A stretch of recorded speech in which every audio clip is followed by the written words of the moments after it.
El tema que trata la parte del Evangelio de hoy es sobre la fe.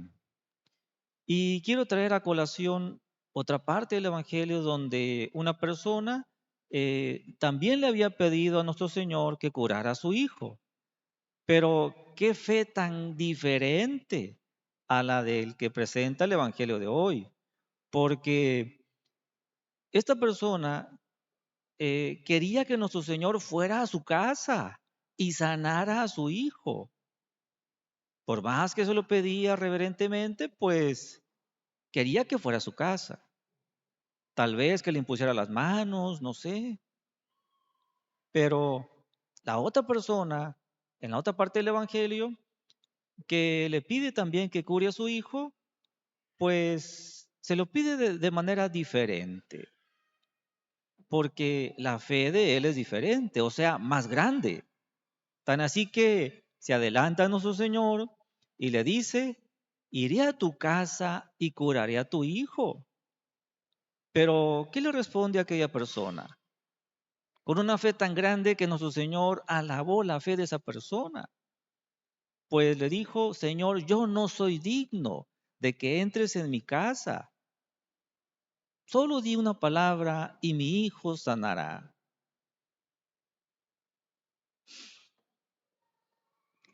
¿Cuál es la fe o cómo es la fe que tenemos nosotros? ¿Una fe pequeña o una fe grande? ¿Una fe viva o una fe muerta? ¿Una fe ilustrada o una fe, pues, como dicen, la fe del carbonero, que no sabe lo que pasa, pero él cree?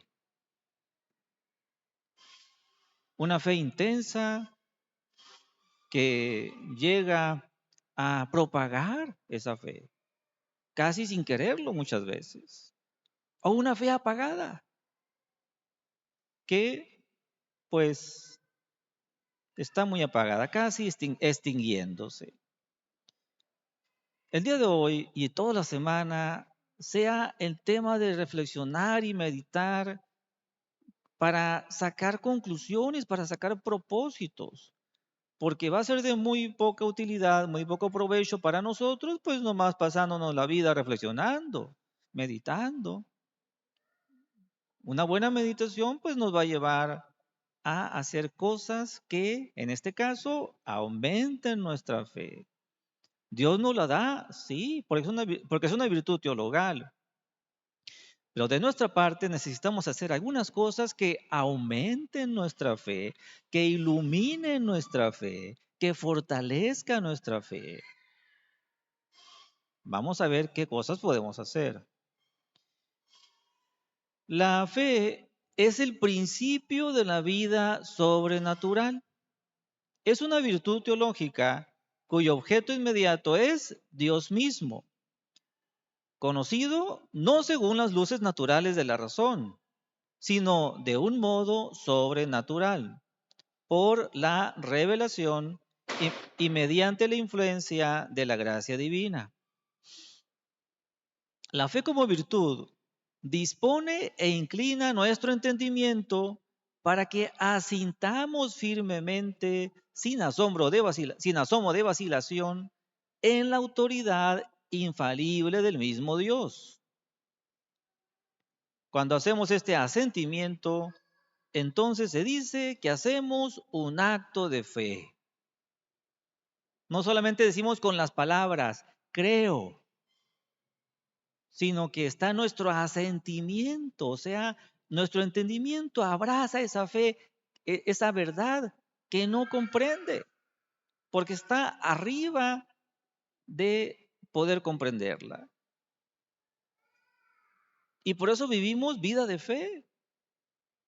¿Qué pasa en la vida natural? Muchas cosas no comprendemos y por eso dejamos de usarla. Por ejemplo, ¿alguien comprende cómo sale la señal del celular a otro, al satélite y desde ahí se va a otro repetidor y llega al otro celular? ¿Alguien entiende cómo funciona una computadora? Y por eso dejamos de usarla, ¿no, verdad? En la vida ordinaria pues hacemos eso, pues aquí también. Hay muchas cosas que no comprendemos o medianamente entendemos, sabemos en qué consiste, pero no llegamos a a profundizar sobre esa verdad de fe. ¿Y qué hacemos? La aceptamos porque viene de Dios, que ni se equivoca ni quiere engañarnos. Siendo el motivo de nuestro asentimiento a las enseñanzas de la fe, no la verdad intrínseca de las mismas percibidas por la luz del entendimiento. O sea que no las aceptamos porque las entendemos, ni otra cosa creada, sino el motivo es la autoridad misma de Dios, que las ha revelado, el cual no puede engañarse ni engañarnos. Nuestra, em, eh, con esto, ¿cuántas cosas? Pues empieza por ahí, por la autoridad de Dios. ¿Qué decimos? Pues Dios es sapientísimo y no puede equivocarse. Dios es santísimo y no quiere engañarnos. La autoridad de Dios es el principio fundamental de la fe. Pero también Dios nos ha dado, pues, otros motivos de credibilidad, como el milagro y la profecía. ¿Cuántos científicos, después de estudiar el ayate de Juan Diego, buscando, por ejemplo, el origen de los pigmentos de la pintura de la Virgen de Guadalupe, no han hallado que sea de origen vegetal o de origen mineral? Esta pintura, dicen, no sabemos cuál es el origen de los colores. No sabemos qué decir. ¿Cuántos científicos han doblado su rodilla y han empezado a creer en Dios? Pero ¿cuántos otros mantienen su cerviz altísima? No han doblado ni la cerviz ante eso que, pues no es más que decir, aquí está Dios. Ya lo decía el Papa Pío XII. Cada adelanto de la ciencia que descubre algo sorprendente es una puerta o que abre y encuentra y descubre a Dios. Eso lo dijo antes de muchos adelantos que ahorita tenemos. Pero imagínense cuando sucedió lo de descubrir el genoma humano, el diseño inteligente. ¿Qué dicen muchos científicos? Esta es una supercomputadora que no la vamos a poder igualar. ¿Y quién la hizo este diseño inteligente? Pues un ser inteligente. Si hay orden en el universo, es que hay un ordenador inteligente. Si hay leyes en la naturaleza, pues hay un legislador que las puso. Pero el ateo, el que no quiere aceptar la existencia de Dios, no es por razones, por especulaciones, por teoría. No tiene razones para negar a Dios, sino que tiene pasiones. O sea, no le conviene que Dios exista, porque si Dios existe, pues hay que aceptar que Dios ha hablado a los hombres. Hay que aceptar que Dios se hizo hombre, que Dios murió, Jesucristo murió por nosotros, que fundó una iglesia, que nos dejó sacramentos para auxiliarnos a llegar al cielo. Pero, pues, si aceptamos todo eso, tenemos que portarnos bien. Por eso le conviene que Dios no exista y niega la existencia de Dios. Las pasiones, pues, nos llevan a eso, a llegar a ser hasta ateos. ¿Y hay cuántos hay que no se profesan ateos? No llegan a decir que son ateos, pero viven como ateos. Yo soy católico, pero no soy practicante. ¿A qué suena eso? Tarde que temprano, si no hay congruencia de la fe que está en nuestra mente con las obras que están en nuestras manos, en nuestra vida, terminaremos por negar esa fe que está en nuestra mente. Fíjense nomás, triste caso, que no nos pase a nosotros entonces. Ahorita vamos a ver las cualidades de la fe. Siendo el motivo de nuestro asentimiento las enseñanzas de la fe, dice,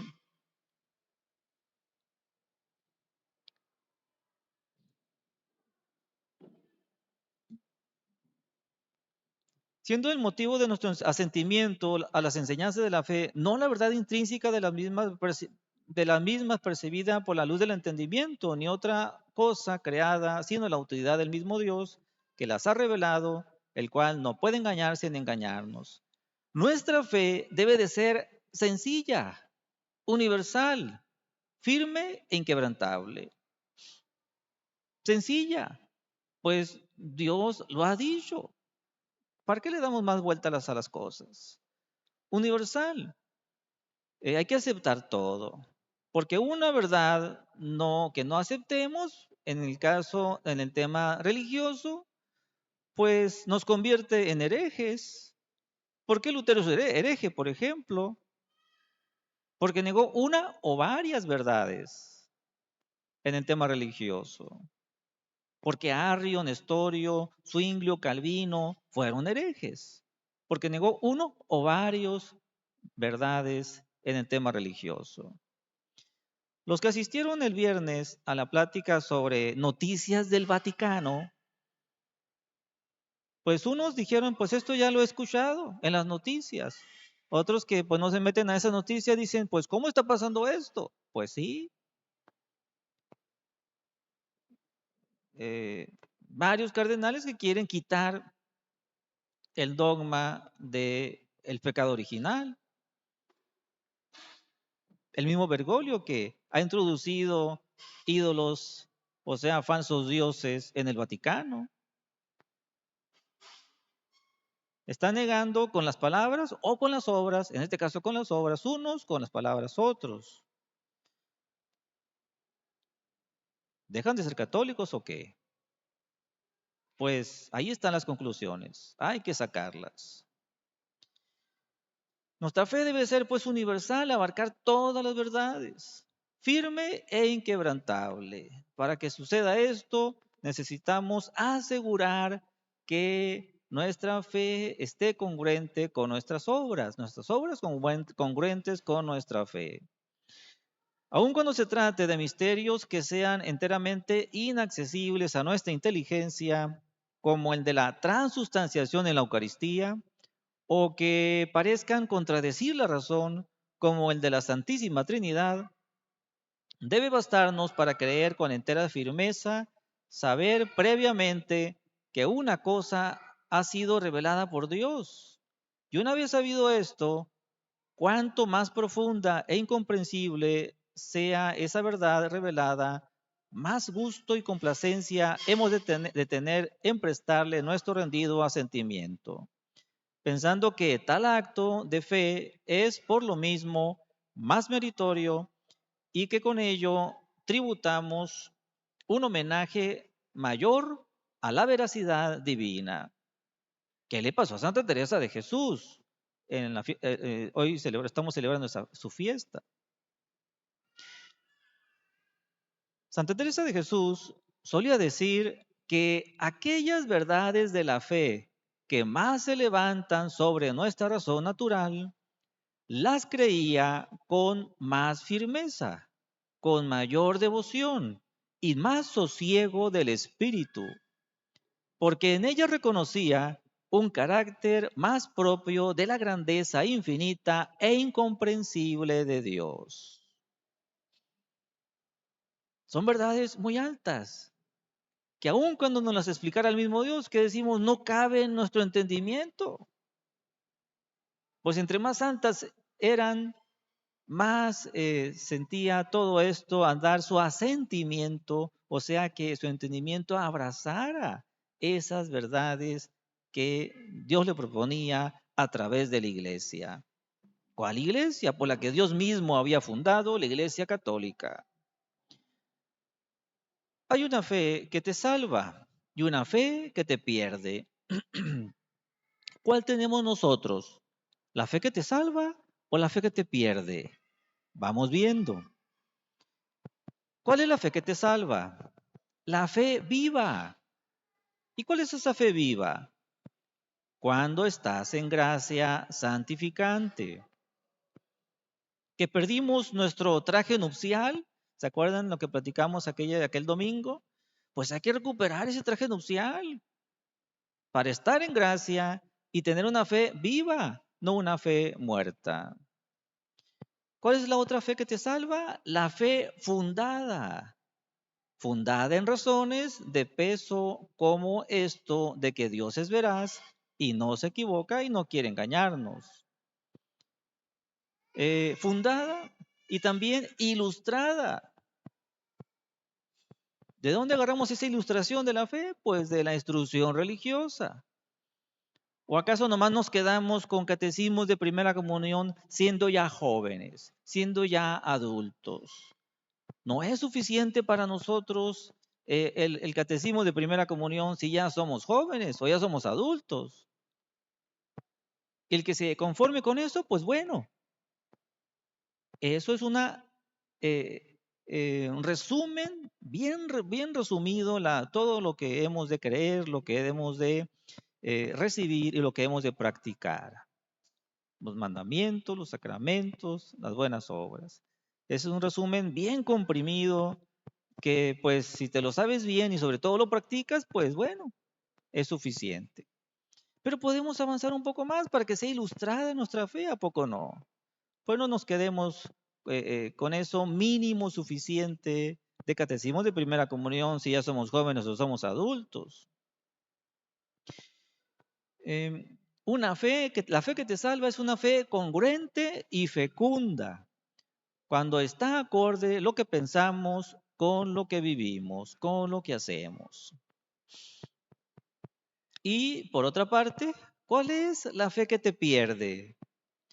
Pues la fe muerta. ¿Y cuál es esa fe muerta? Ya se los dije ahorita de una manera eh, eh, secundaria al momento de decirle cuál es la fe viva.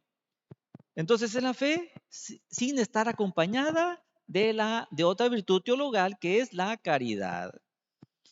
Y una fe muerta nos hace, pues nos acerca a los mismísimos ángeles caídos.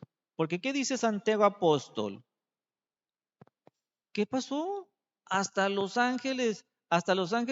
demonio cree. El demonio cree, o sea, tiene fe, pero blasfema, pero maldice, o sea, no tiene caridad. Es una fe muerta.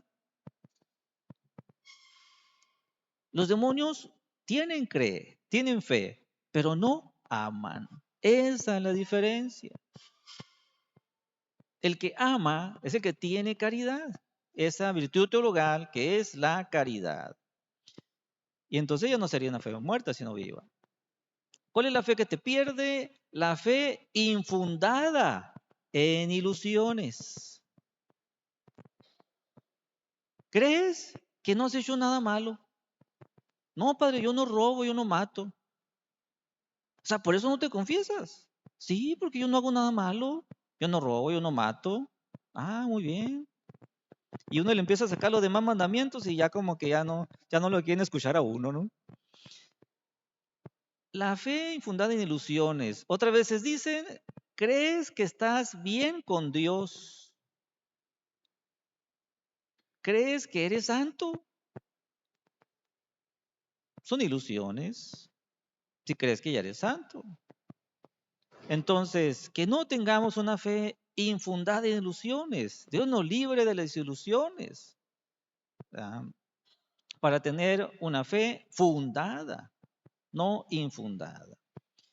Por último, 4 deberes que tenemos con la fe. Necesitamos conocerla, necesitamos profesarla, necesitamos confesarla y por último necesitamos preservarla y propagarla. Primero, conocerla. ¿Conocemos nuestra fe?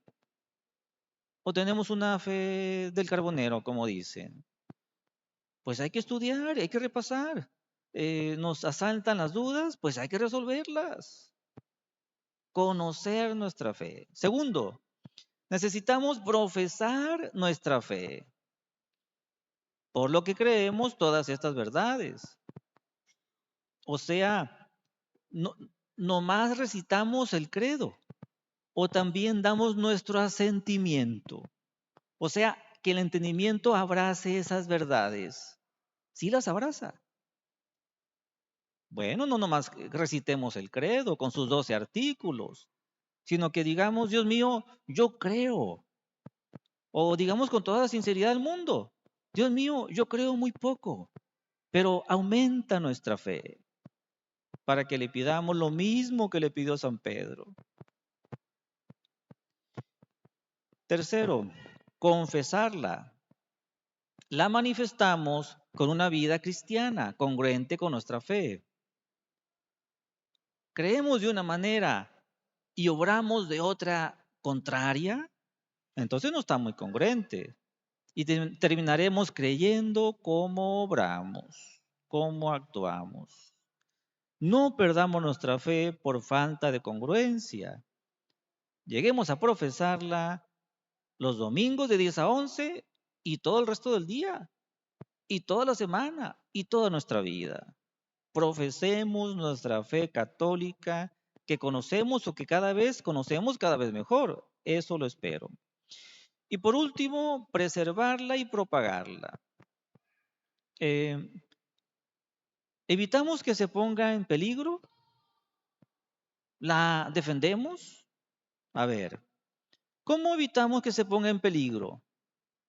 Pues evitando eh, libros que hablen en contra de la fe. Hasta hay una pregunta por ahí en el examen de conciencia sobre eso. ¿Has leído literatura anticatólica? Pero pues podemos decir libros, podemos decir series de televisión, podemos decir películas, podemos decir revistas. ¿Has tenido alguna caricatura, digo, serie, película anticatólica? Hay personas que conocen de la Iglesia Católica nomás lo que les dicen las películas. Y así las leyendas negras, que si de la Inquisición, que si de las cruzadas, que si la conquista de España en América. Puras leyendas negras, nomás se saben la versión de la leyenda negra. ¿Y la buena versión? ¿Se la saben? Pues hay que buscarla. Y luego películas anticatólicas como la que salió de La iglesia esconde un quinto evangelio. Así no se llama la película, ¿verdad? Sino que ese es lo que trata la película. Las personas salían del cine con esos comentarios. Qué mala esta iglesia católica. Qué perversa. ¿Por qué? Porque está escondiendo un quinto evangelio. O sea, lo único que sabían de la iglesia era por lo que le decía Hollywood. Y Hollywood dice de todo menos la verdad. Así que vayamos a las fuentes fidedignas para tener el conocimiento correcto de las cosas. Y no pongamos en peligro la fe al tener literatura u otro tipo de medios anticatólicos. Y luego lo último, defenderla y propagarla. ¿La defendemos? ¿Sabemos defenderla? ¿Sabemos propagarla? Dirán ustedes, ¿cómo propagarla? Pues no solamente nos vamos a poner en las esquinas repartiendo folletos católicos, sino ya con nuestra misma conducta católica estamos propagándola. Porque ¿qué van a decir los que vean o los que conozcan nuestra vida? Mira, esta persona dice que es católica y se comporta como católico. Entonces estamos propagando ahí. Y luego, los padres de familia han de formar a sus hijos. ¿En qué? En las virtudes, en, en los costumbres, las buenas costumbres, en las buenas modales, han de transmitirle el amor, que ellos hagan las cosas por amor. También es un tema que vimos la vez pasada, ¿no? Las buenas obras no son buenas obras si no las hace con la intención de agradar a Dios o buscar hacerlo por amor a Dios. Pues han de transmitirle los padres de familia también esto, la fe congruente, que amen esas verdades que están ahí en los 12 artículos del credo. Entonces, pues se va a dar naturalito eso de propagar la fe. Cuando hay esa fe viva, grande, ilustrada, universal. Y se va a propagar de esa manera, con ese orden, con nuestros hijos y después todos los demás que alcancemos.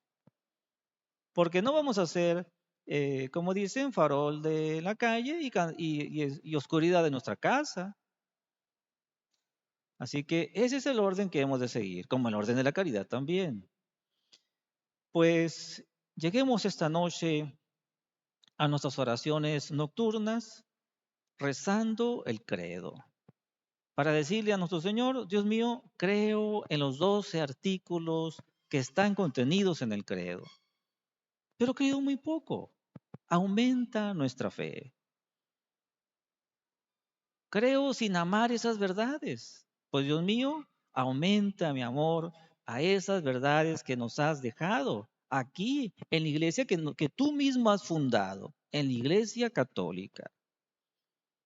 Para que no suceda que empecemos siendo bautizados, siendo católicos y terminemos siendo no católicos. ¿Verdad? Que Dios nuestro Señor nos preserve en la fe verdadera, y eso va a suceder si vivimos con una fe grande, con una fe viva, con una fe ilustrada. Pues ahí están 3 cosas que necesitamos avanzar en este domingo y durante toda la semana y todo lo demás que podamos hacer. Que nuestro Señor, pues, y la Santísima Virgen María fortalezcan cada día nuestra fe. Así sea. En nombre del Padre, y del Hijo, y del Espíritu Santo. Amén.